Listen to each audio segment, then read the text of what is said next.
BBC বাংলার সান্ধ্য অধিবেশন প্রবাহতে আপনাদের স্বাগত। আজ আপনাদের সাথে লন্ডন স্টুডিও থেকে আছি মানসী বড়ুয়া। বাংলাদেশের সর্বশেষ গুরুত্বপূর্ণ আপডেট সংবাদে আপনাকে স্বাগত। শুরুতেই সংবাদ শিরোনাম, পরে বিস্তারিত। প্রথমেই জানাবো আমাদের হাতে থাকা সর্বশেষ গুরুত্বপূর্ণ সবথেকে তাজা আপডেট সংবাদ। নির্বাচন কমিশনের সঙ্গে বৈঠক করতে ইসিতে 3 বাহিনী প্রধান। ত্রয়োদশ জাতীয় সংসদ নির্বাচন এবং গণভোটকে সামনে রেখে দেশের সার্বিক আইনশৃঙ্খলা পরিস্থিতি পর্যালোচনায় 3 বাহিনী প্রধানের সঙ্গে বৈঠক করেছে প্রধান নির্বাচন কমিশন এএমএম নাসির উদ্দিন। রোববার 21 ডিসেম্বর রাজধানীর আগারগাঁয়ে নির্বাচন ভবনে সভায় সেনাবাহিনী প্রধান জেনারেল ওয়াকারুজ্জামান, নৌবাহিনী প্রধান অ্যাডমিরাল মোহাম্মদ নাজমুল হাসান খান এবং বিমান বাহিনী প্রধান air chief marshal Hasan Mahmud Khan উপস্থিত ছিলেন। এরপর জানাবো, যুবলীগ নেতাকে ছাড়াতে ব্যর্থ হয়ে সাংবাদিকের ওপর হামলা করল বিএনপি নেতারা। শরীয়তপুরের ভেদরগঞ্জ উপজেলার সখীপুর থানায় দায়িত্ব পালনকালে সাংবাদিকদের উপর হামলার ঘটনা ঘটেছে। অভিযোগ উঠেছে, আটক হওয়া যুবলীগের এক নেতাকে ছাড়াতে ব্যর্থ হয়ে ক্ষোভের বশে সাংবাদিকদের উপর চড়াও হয় স্থানীয় এক বিএনপি নেতা এবং তার সহযোগীরা। এই ঘটনায় 2 সাংবাদিক আহত হয়েছে।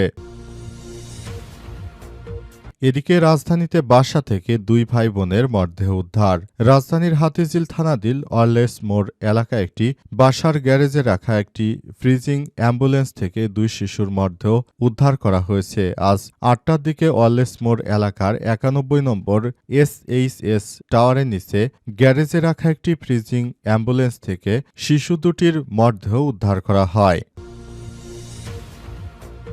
জানাবো, কারামুক্ত হয়ে ফের অপরাধে শীর্ষ সন্ত্রাসীরা, নির্বাচন ঘিরে ঘোলাটে পরিস্থিতির শঙ্কা। 5 আগস্টের পর বিভিন্ন কারাগার থেকে জামিনে মুক্ত হয়েছে অন্তত 12 জন শীর্ষ সন্ত্রাসী। নিয়ম মেনে মুক্তি পেলেও আধিপত্য বিস্তার ও রাজনৈতিক স্বার্থ প্রতিষ্ঠায় তাদের অনেকেরই সক্রিয় হতে দেখা যাচ্ছে। গোয়েন্দা এবং নিরাপত্তা বিশ্লেষকদের তথ্য বলছে, আসন্ন জাতীয় সংসদ নির্বাচনকে কেন্দ্র করে এসব চিহ্নিত সন্ত্রাসীদের ছত্রছায়ায় বড় ধরনের নাশকতার আশঙ্কা রয়েছে। যদিও আইনশৃঙ্খলা বাহিনীর দাবি সবাই নজরদারির মধ্যেই রয়েছে।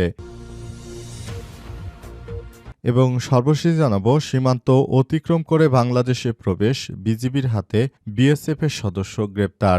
লালমনিরহাট পাটগ্রাম উপজেলার সীমান্ত শূন্য লাইন অতিক্রম করে বাংলাদেশের অভ্যন্তরে প্রবেশ করায় ভারতীয় সীমান্তরক্ষী বাহিনী বা বিএসএফের এক সদস্যকে আটক করেছে Bangladesh border guard of Bangladesh বিজিবির সদস্যরা। প্রিয় দর্শক, এতক্ষণ শুনছিলেন সংবাদ শিরোনাম, এবারে বিস্তারিত।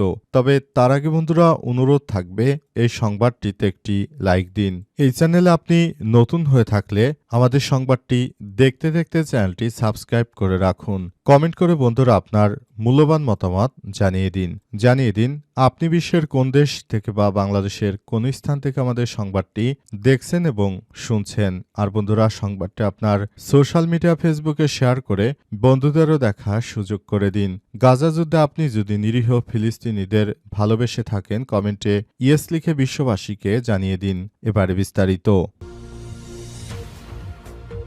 নির্বাচন কমিশনের সঙ্গে বৈঠক করতে ইসিতে 3 বাহিনী প্রধান। ত্রয়োদশ জাতীয় সংসদ নির্বাচন এবং গণভোটকে সামনে রেখে দেশের সার্বিক আইনশৃঙ্খলা পরিস্থিতি পর্যালোচনায় 3 বাহিনীর প্রধানের সঙ্গে বৈঠকে বসেছেন প্রধান নির্বাচন কমিশন এএমএম নাসির উদ্দিন। রোববার 21 ডিসেম্বর বেলা 12টায় রাজধানীর আগারগাঁও নির্বাচন ভবনে সভায় সেনাবাহিনী প্রধান জেনারেল ওয়াকারুজ্জামান, নৌবাহিনী প্রধান অ্যাডমিরাল মোহাম্মদ নাজমুল হাসান এবং বিমান বাহিনী প্রধান air chief marshal Hasan Mahmud Khan উপস্থিত ছিলেন। অন্যদিকে প্রধান নির্বাচন কমিশনার এএমএম নাসির উদ্দিনের সঙ্গে 4 নির্বাচন কমিশনার আব্দুর রহমান মাসুদ, তাহমিদা আহমেদ, মোহাম্মদ আনারুল ইসলাম সরকার, আবুল ফজল মোহাম্মদ সানাউল্লাহ এবং নির্বাচন কমিশন সচিব আক্তার আহমেদ উপস্থিত রয়েছেন বৈঠকে।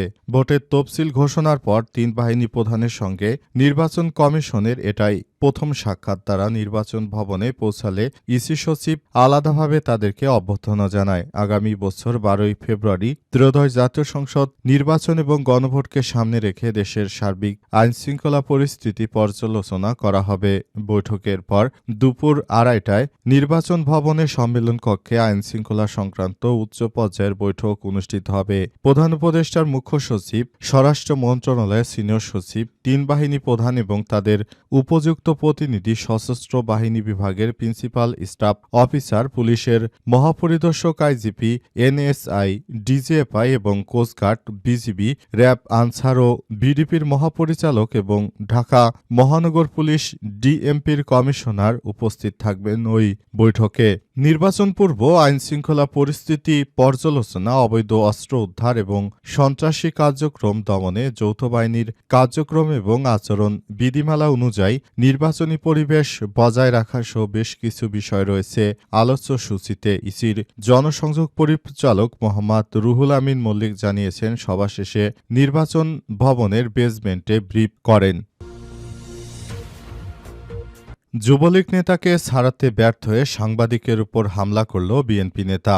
শরীয়তপুর ভেদরগঞ্জ উপজেলার সখীপুর থানায় দায়িত্ব পালনকালে সাংবাদিকদের উপর হামলার ঘটনা ঘটেছে। অভিযোগ উঠেছে, আটক হওয়া যুবলীগের এক নেতাকে ছাড়াতে ব্যর্থ হয়ে ক্ষোভের বশে সাংবাদিকের উপর চড়াও হন স্থানীয় বিএনপি নেতা এবং তার সহযোগীরা। এই ঘটনায় 2 সাংবাদিক গুরুতর আহত হয়েছে। আজ রাতে সখীপুর থানার চত্বরে এই হামলার ঘটনা ঘটে। আহত সাংবাদিকরা হলেন দৈনিক নয়াদিগন্তের মাল্টিমিডিয়া রিপোর্টার রাসেল শিকদার এবং এশিয়ান টেলিভিশন স্থানীয় প্রতিনিধি রুহুল আমিন জুয়েল। তাদের ঘটনার পর তাদের উদ্ধার করে ভেদরগঞ্জ উপজেলা স্বাস্থ্য কমপ্লেক্সে ভর্তি করা হয়েছে। ভুক্তভোগী সাংবাদিক এবং পুলিশ সূত্র থেকে জানা গেছে, অপারেশন ডেভিল হান্টের অংশ হিসেবে শনিবার সন্ধ্যায় ভেদরগঞ্জ উপজেলার উত্তর তারাবুনিয়া ইউনিয়ন যুবলীগের সাবেক যুগ্ম সাধারণ সম্পাদক আক্তার হোসেনকে আটক করে পুলিশ। তাকে ছাড়িয়ে নিতে সখীপুর থানা বিএনপির নেতাকর্মীরা তখন পুলিশের উপর হামলা করে এবং এক পর্যায়ে পুলিশের সদস্যরা সেটি প্রতিহত করলে তারা সাংবাদিকদের উপর এক এক করে হামলা চালায়। উল্লেখ্য, সারা দেশে অপারেশন ডেভিল হান্ট পরিচালিত হচ্ছে।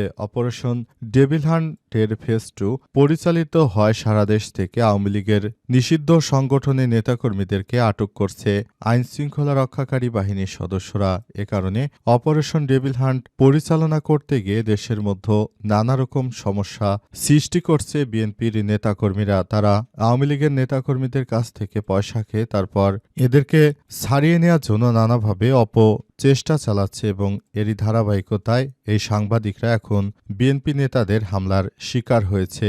এটা অত্যন্ত দুঃখজনক একটি ব্যাপার যে গণ অভ্যুত্থানের পর আবার তারা স্বৈরাচারদের পুনর্বাসনের জন্য সর্বাত্মক প্রচেষ্টা চালাচ্ছে। রাজধানীতে বাসা থেকে ভাই বোনের মরদেহ উদ্ধার। রাজধানীর হাতিঝিল থানাধীন ওয়ালেসমোড় এলাকায় একটি বাসার গ্যারেজে রাখা একটি ফ্রিজিং অ্যাম্বুলেন্স থেকে 2 শিশুর মরদেহ উদ্ধার করেছে পুলিশ। আজ রাত 8:30টার দিকে ওয়ালেসমোড় এলাকায় 91 নম্বর SHS টাওয়ারের নিচে গ্যারেজে রাখা একটি ফ্রিজিং অ্যাম্বুলেন্স থেকে 2টি শিশুর মরদেহ উদ্ধার করে হাতিঝিল থানা পুলিশ। পরে রোববার 21শে ডিসেম্বর ময়নাতদন্তের জন্য মরদেহ ঢাকা মেডিকেল কলেজ হাসপাতালের মর্গে পাঠানো হয়েছে। নিহতরা হলেন আফ্রিদা চৌধুরী 10 এবং তার 1 বছর বয়সী ভাই ইলহাম চৌধুরী। প্রাথমিকভাবে খাবারের বিষক্রিয়ায় তাদের মৃত্যু হয়ে থাকতে পারে বলে ধারণা করছে পুলিশ। হাতিঝিল থানার উপপরিদর্শক SI মোহাম্মদ সুমন মিয়া জানিয়েছেন, খবর পেয়ে পুলিশ ঘটনাস্থলে গিয়ে 2 শিশু দুটির মরদেহ উদ্ধার করে সুরতহাল প্রতিবেদন তৈরি করে। তাদের শরীরের কোনো আঘাতের চিহ্ন এখনও পাওয়া যায়নি। পুলিশ জানিয়েছে, নিহত শিশুর বাবা মোসলেউদ্দিন চৌধুরী একটি গার্মেন্টস কারখানার GM এবং মা সাইদা জাকাওয়াত আরা গৃহিণী। তাদের গ্রামের বাড়ি কুমিল্লার কোতোয়ালি থানার মুঘলটুলি এলাকায়। বর্তমানে তারা ওয়ালেসমোড়ের ওই বাসায় বসবাস করেন। প্রাথমিক তদন্ত থেকে জানা গেছে, শুক্রবার সন্ধ্যায় পরিবারের সবাই একসঙ্গে খাবার খেয়ে রাতে ঘুমিয়ে পড়ে। শনিবার সকালে বড় মেয়ে আফ্রিদা অসুস্থ হয়ে পড়লে তাকে স্থানীয় রাসমণি লালমোহন হাসপাতালে নেওয়া হয়। সেখানে সকাল 7টার দিকে চিকিৎসক তাকে মৃত ঘোষণা করেন। পরে মরদেহ বাসায় আনার পর ছোট ভাই ইলহামও বমি করতে শুরু করে এবং গুরুতর অসুস্থ হয়ে পড়ে। তাকে মগবাজার কমিউনিটি হাসপাতালে নেওয়া হলে শনিবার দুপুরে চিকিৎসাধীন অবস্থায় তার মৃত্যু হয়েছে। এমন একটি অনাকাঙ্ক্ষিত ঘটনার পর পুরো রাজধানীতে এখন আতঙ্ক বিরাজ করছে। কারামুক্ত হয়ে ফের অপরাধে শীর্ষ সন্ত্রাসীরা, নির্বাচন ঘিরে ঘোলাটে পরিস্থিতির সংখ্যা। 5 আগস্টের পর বিভিন্ন কারাগার থেকে জামিনে মুক্ত হয়েছে অন্তত 12 জন শীর্ষ সন্ত্রাসী।